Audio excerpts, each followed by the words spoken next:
Assalamu alaikum warahmatullah. My name is John Fontaine and welcome back to the Fiqh of Love. And we're here again joined with Dr. Muhammad Salah. Assalamu alaikum, Sheikh. Alaikum assalam wa rahmatullahi wa barakatuh. How are you doing, Sheikh? I'm doing great. Alhamdulillah. It's been a long journey so far. Alhamdulillah. You know, Thanks to Allah. many episodes, subhanAllah. May Allah grant us success. Ameen, ameen. Yes, And may Allah ameen. grant everyone at home who's watching success as well. Ameen. You know, we hope that they're actually benefiting and taking notes. I want to assure you, most definitely, somebody out there will benefit out of that. Yeah. A lot of youth are about to get married, and a lot of people are already married, and they will learn a lot out of that, inshallah. Yeah, inshallah. SubhanAllah, even just a small, learning something from every program, every little thing helps, you know, Correct. SubhanAllah. Correct. Now, in the previous few episodes, we were speaking about announcing the wedding, also the walima, you know, the celebration. And now the party's over. You know, it's time to go home.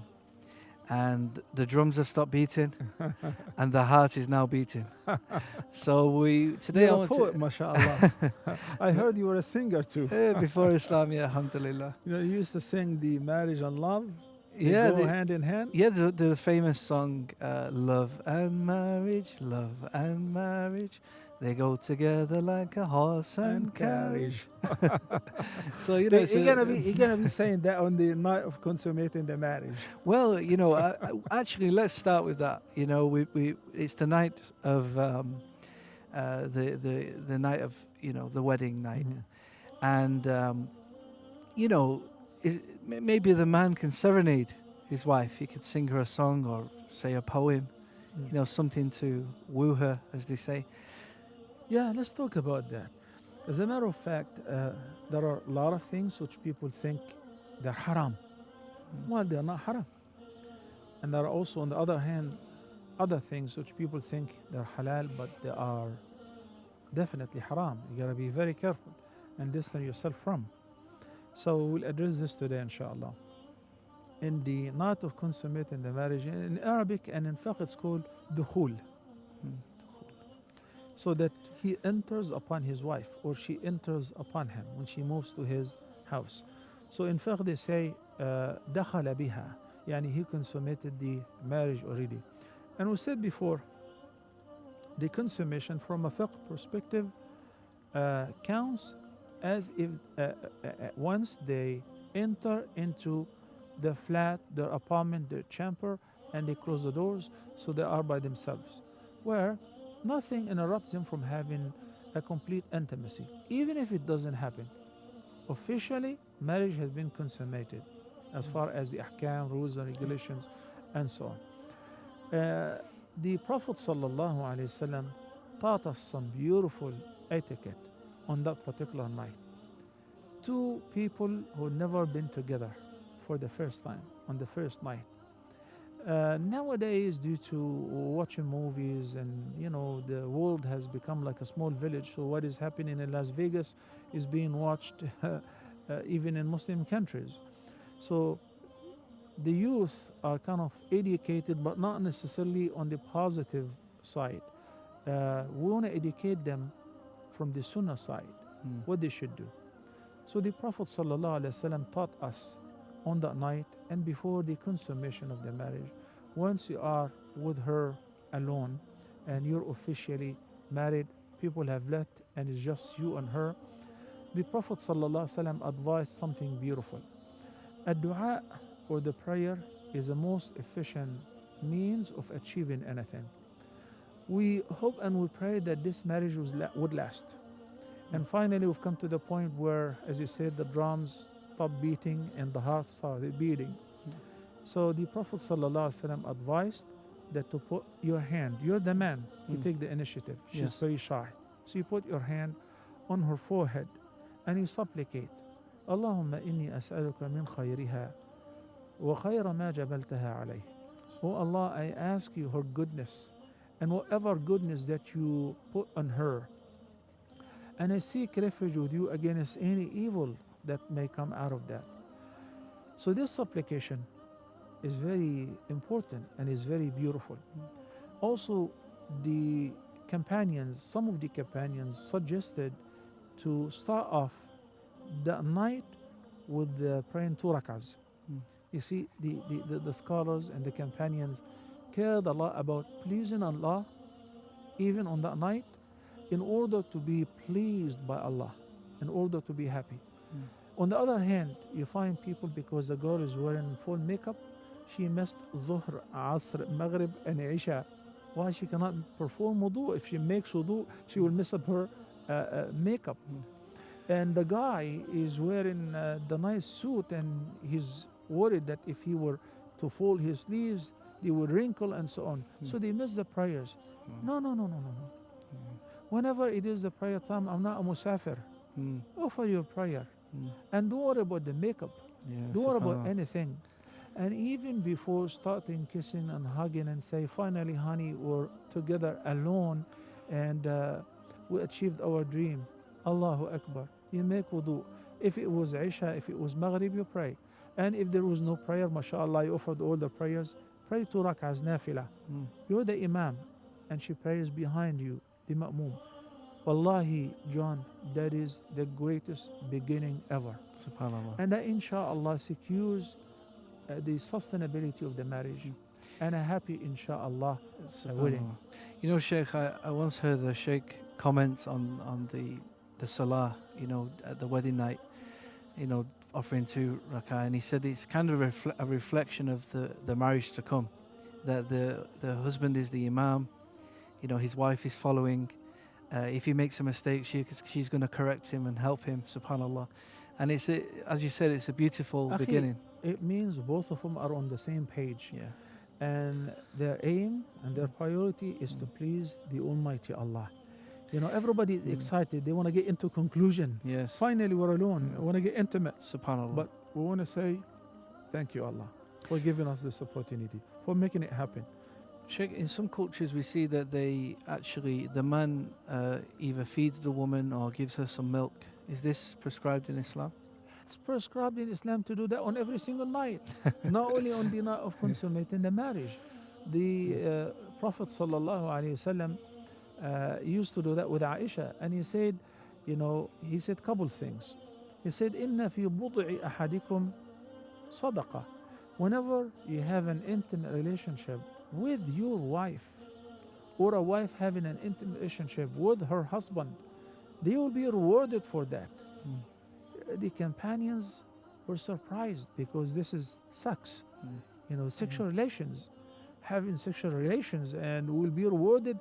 I understand that you will be rewarded when you offer an act of worship. Yeah. So the Prophet ﷺ explained to them simply because this guy and this woman avoided the haram. They could have achieved it and haram, couldn't they?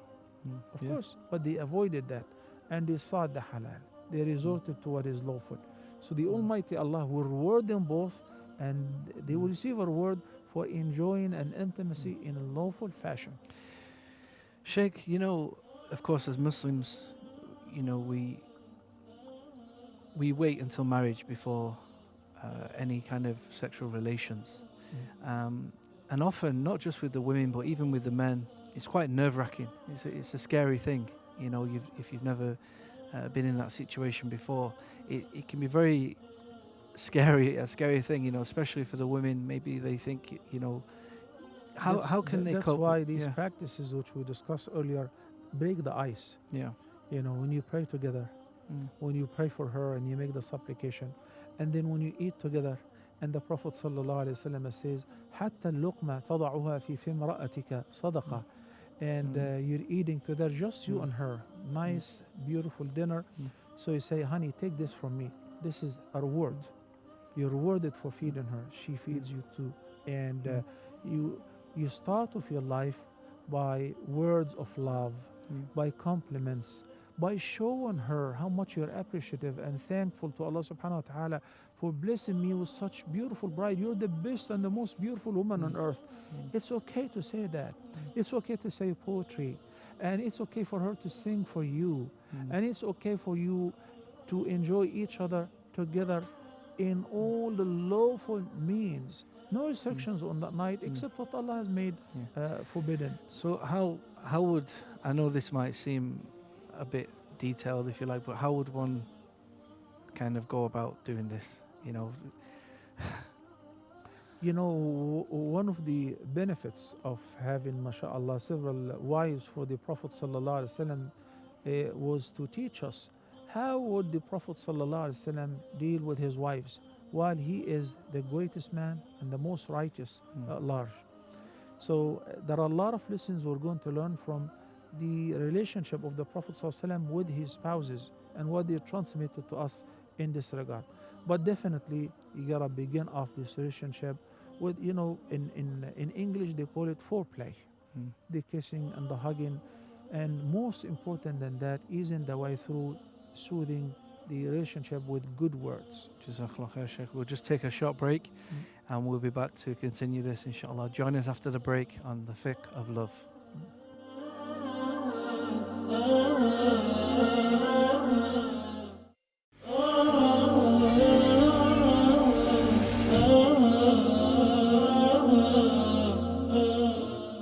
Assalamu alaikum wa rahmatullah. Welcome back to the Fiqh of Love. Assalamu alaikum, Sheikh. Alaikum salam wa rahmatullahi wa barakatuh. So just before the break, we were speaking about the wedding night. And we started with, just before we ended, we were speaking about the topic of foreplay. You know, before jumping into things, how do we take it from there? You remember when we quoted the ayah which Allah the Almighty says in it, وَلَهُنَّ مِثْلُ الَّذِي عَلَيْهِنَّ بِالْمَعْرُوفِ. The ayah keeps a perfect balance between the rights and the duties of the couple. So Abdullah ibn Abbas radiyallahu anhuma, and he's the greatest interpreter of the Quran among the companions and the rest of the scholars, interpreted this ayah as follows. He says, I adorn myself for my wife exactly as I like her to adorn herself for me. So why don't we pick it up from there?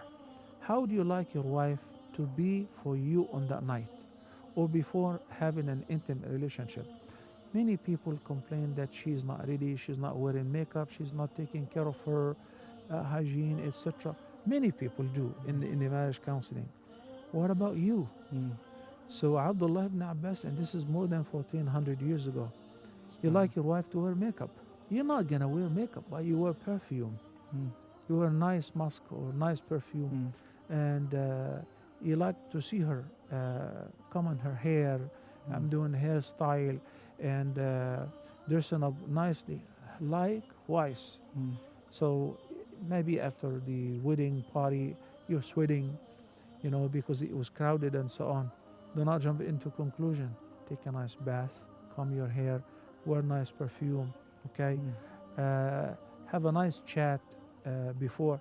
You know, it's okay to do like, poets do.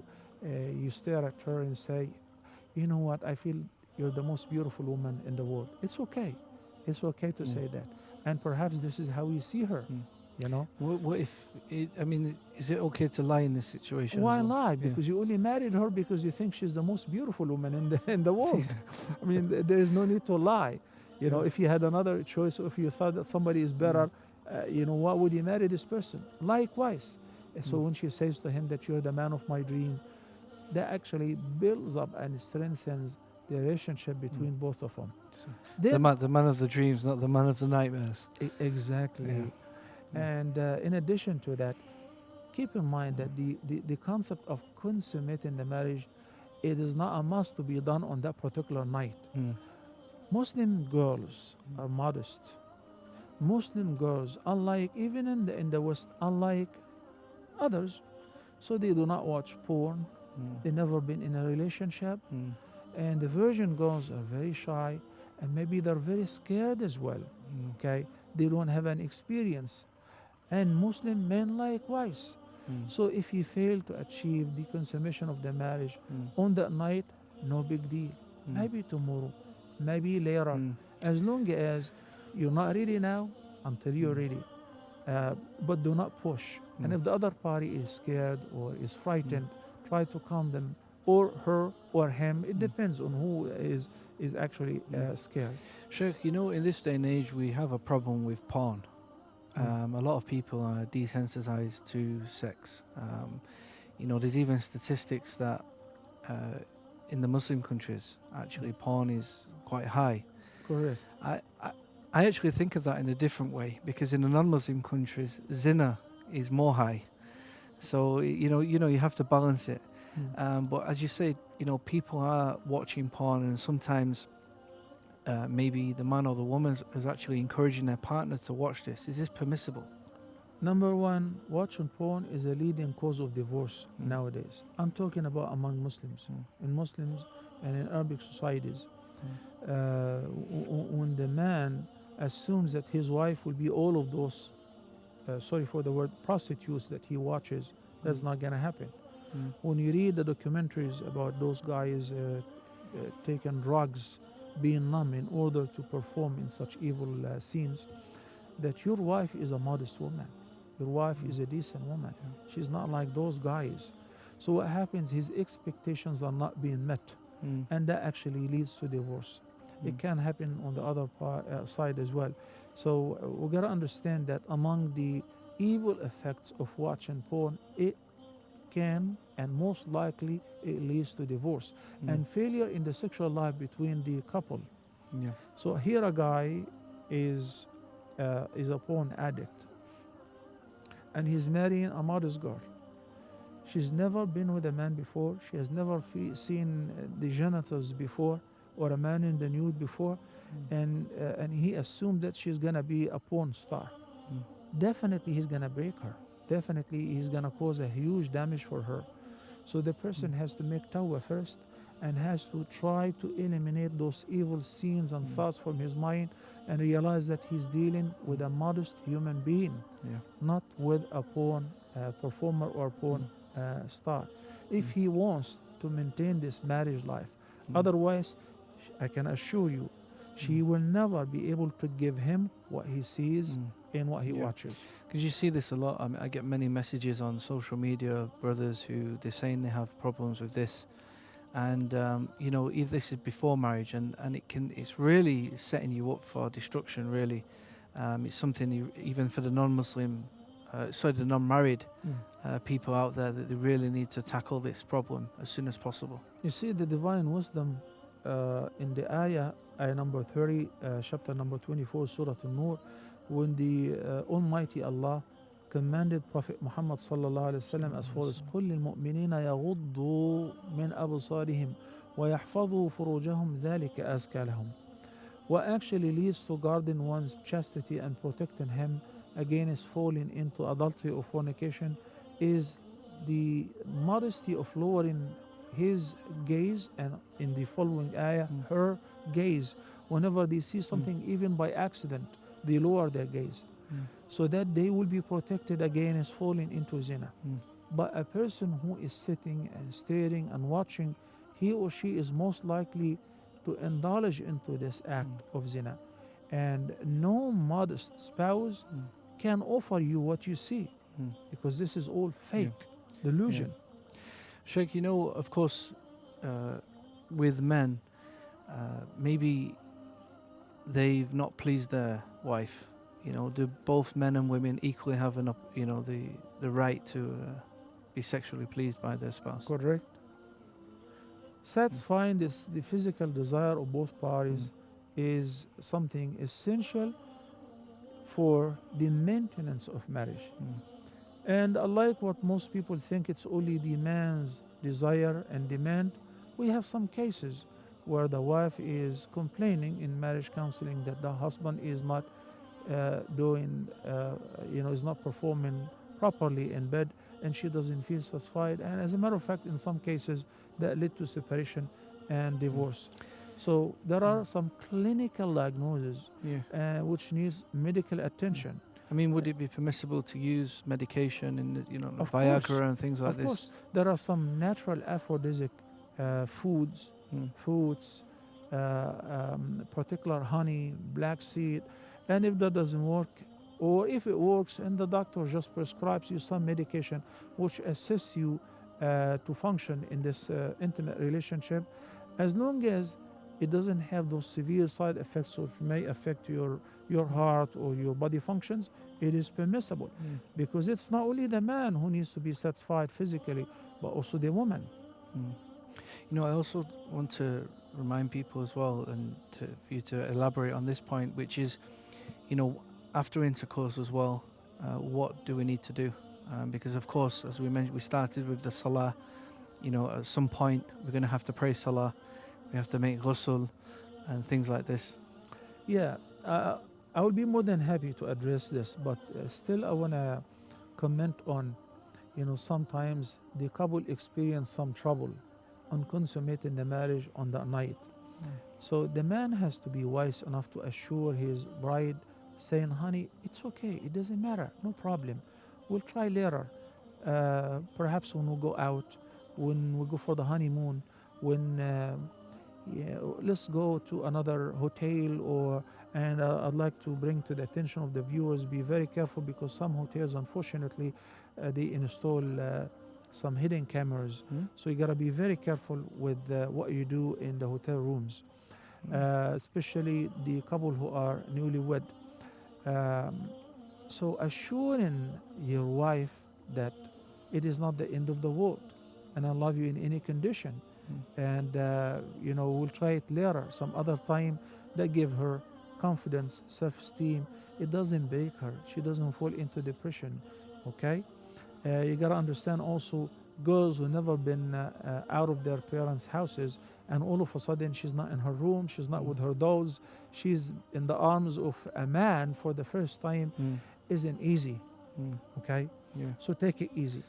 Then after having such a relationship, it is recommended to, if you want to sleep, if you want to start another relationship, an intimate relationship, is to take a break in between, perform wudu. But if there is a prayer time which is due, then in order to be able to pray, you both must perform ghusl. What is ghusl? It's not just taking a shower. It is washing the entire body, preceded with the intention of removing the major impurity due to having sexual relations. The sexual relations, some people under the impression that, well, I didn't have sexual discharge. It was just a superficial relationship. When the two genitals come in touch and contact, then the ghusl is due for both of you, the husband and the wife, the man and the woman. Okay, but it's permissible if it was done at night and you want to rest until the morning, until Fajr. You don't have to perform ghusl immediately, but ghusl is mandatory to leave the major impurity to enable you to offer the prayer. Jazakallah khair, Shaykh. Jazakallah khair. Great advice. Thank you for joining us on this nice episode. And we'll come back to that next time for another episode of the Fiqh of Love. Join us next time, and we'll be back with more questions and points to reflect on. Assalamu alaikum wa rahmatullahi wa barakatuh.